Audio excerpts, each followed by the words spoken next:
Hello and welcome to this pre-recorded feedback event for the June 2015 examination for Unit 4, Promoting Children's Positive Behaviour.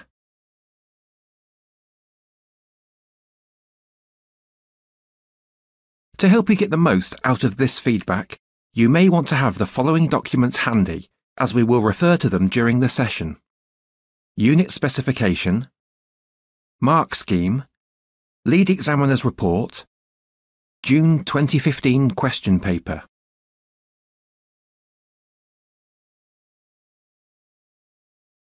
Here are the aims and objectives of today's session. We will discuss the Lead Examiner's Report, receive feedback on performance of learners of the June examination series, consider questions where significant numbers of learners underperformed and possible reasons why, consider delivery strategies and share good practice, address common issues, find out about further support available.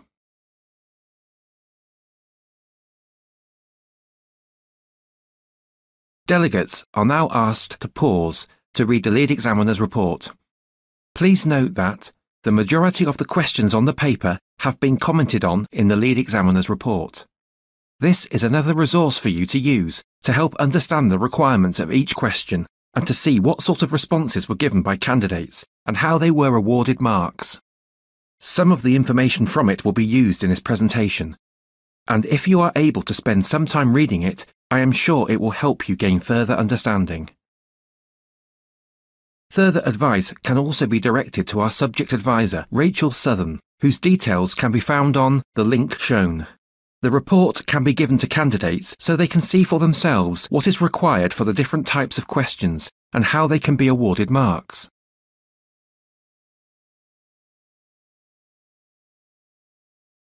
Common issues during this examination series were learners not using a description within their answers. Centres could make more use of practice papers or write their own questions. Learners not reading the questions fully and understanding terminology. Centres could make more use of the unit content, practice papers, or write their own questions.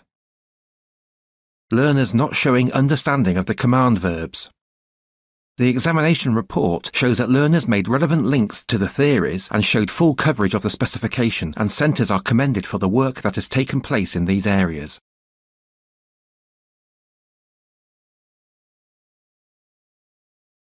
I am now going to introduce you to the assessment. Please open the Unit 4 specification document. The unit starts with an introduction which gives an overview of the unit and also states that centres should deliver Unit 1 before undertaking Unit 4. All of the unit content should be taught, as any part of this can appear within the exam. As you can see, the unit is split into 3 learning aims. The June 2015 paper addressed Learning Aim A, B and C. The questions within the paper were spread across Level 1 and Level 2, Pass, Merit and Distinction.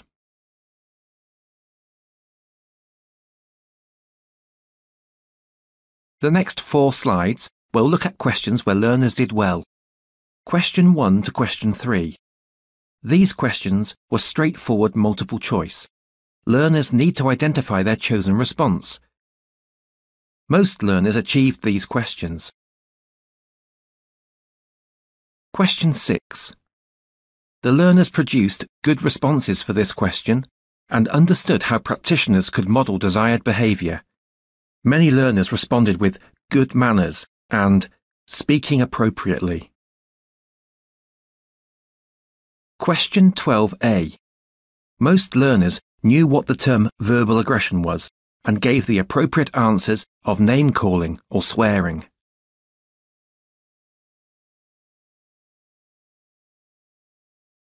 Question 14.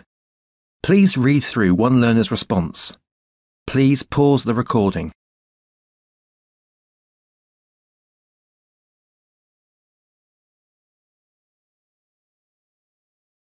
Question 14. This question was well received. Many of the learners gave examples of how children can be given choices through activities, food and where to play. The highest scoring learners also included examples of taking responsibility, developing confidence and independence, and making children feel valued and respected. The example on the previous slide gained 8 marks.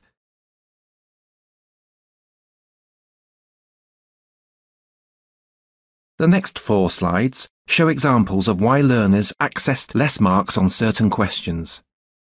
Question 4. Learners were very confused about how children's behaviour may be affected by not having enough sleep. Although this was a multi-choice question, few learners were awarded marks, and this could have been in response to the question being negative, and therefore it would be useful for centres to practice negative questions.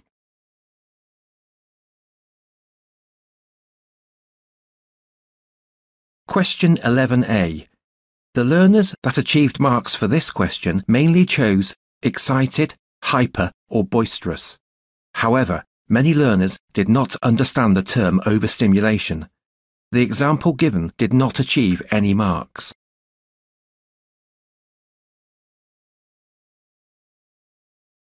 Please read through the response given by a learner to question 13. You may want to pause the recording.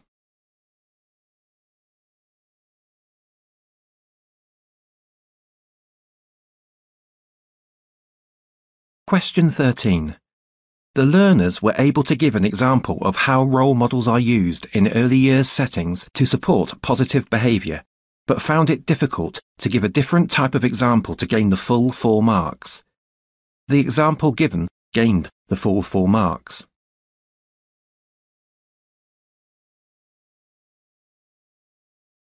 Question 8 and question 11B. The learners were able to identify, but many learners did not develop their answers in order to describe, and this could be an area that centres can develop with learners, so that the learners can gain the maximum marks for this type of question.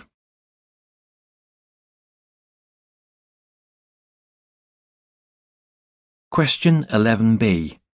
This answer gained the full 2 marks as it had identified the effect of understimulation, getting bored, and then developed their answer to include actions, being destructive and attention-seeking.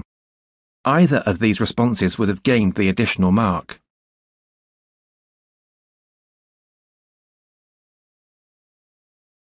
Moving on, you will now have an opportunity to attempt 3 of the questions from the June 2015 paper. You may want to pause the recording whilst you carry out this activity. Activity 1.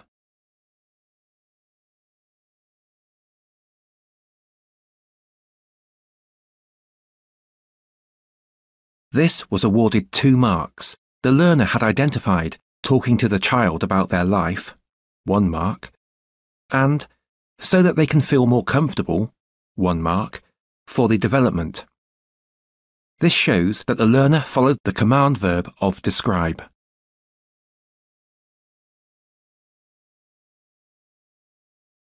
The learners that did well with this question always read the question carefully.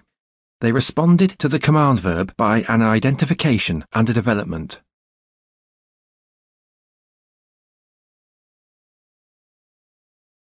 Activity 2, question 15B. Using the mark scheme, decide what mark you think should be awarded. You may want to pause the recording.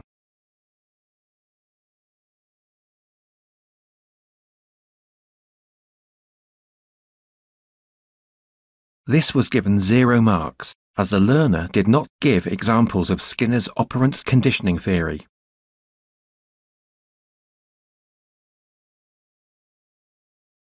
This is a good example for question 15B.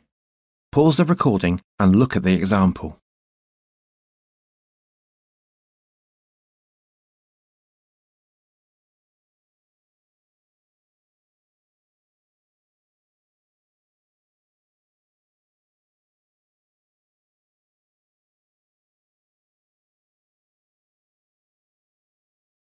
These are the reasons why this learner gained the full 4 marks. They had read the question well, their responses were age-appropriate, they included rewards, clear that they understood Skinner, They had included consistent positive behaviour being applied between the home and the setting.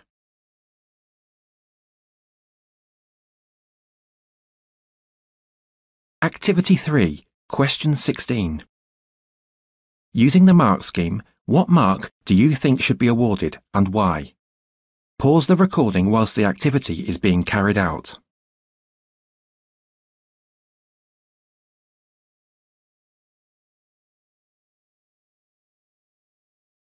Activity 3. Answer. This was awarded 2 marks. The learner had provided evidence for modelling desired behaviour and mentioned the home environment.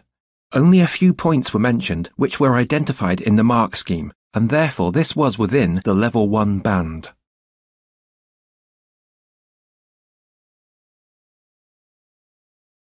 Activity 3. Why learners didn't do well. Learners tended to address a few points with little development. The answers were unbalanced. Most learners showed a lack of understanding of how to attempt an 8-mark question. Performance could be improved by introducing exam techniques as well as practice questions at this level.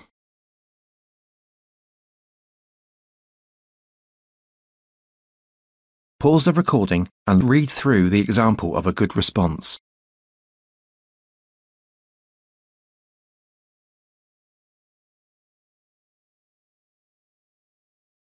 The learner was awarded 6 marks.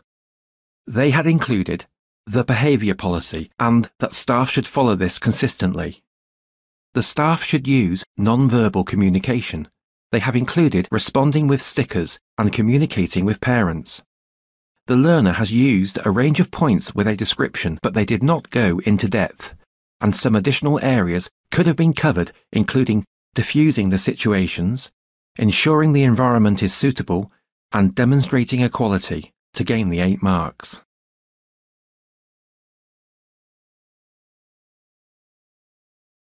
Please note that this part of the presentation is dealing with the delivery of the qualification rather than the exam.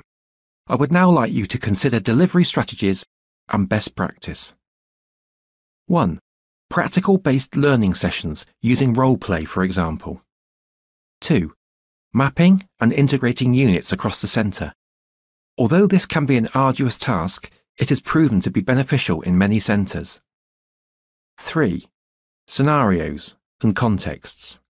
Use these so learners get an idea of the different vocational scenarios and age-appropriate responses.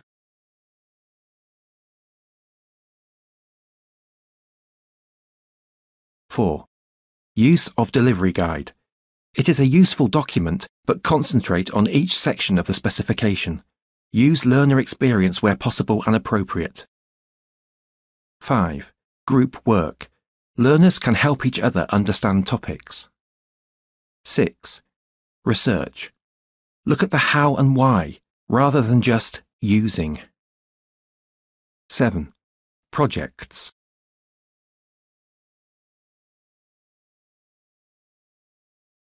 8. Exam techniques. Use this presentation and the lead examiner report to explain to learners the different exam techniques, especially where they might not be obvious when looking at a question such as explain.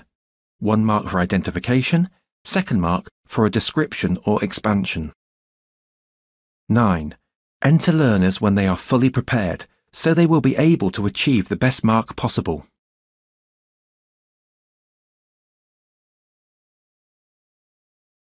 This slide indicates where further support is available.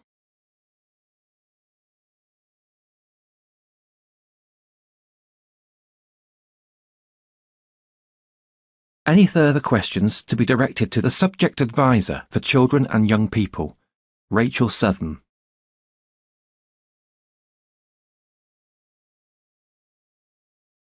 Training is also available and can be accessed on this website.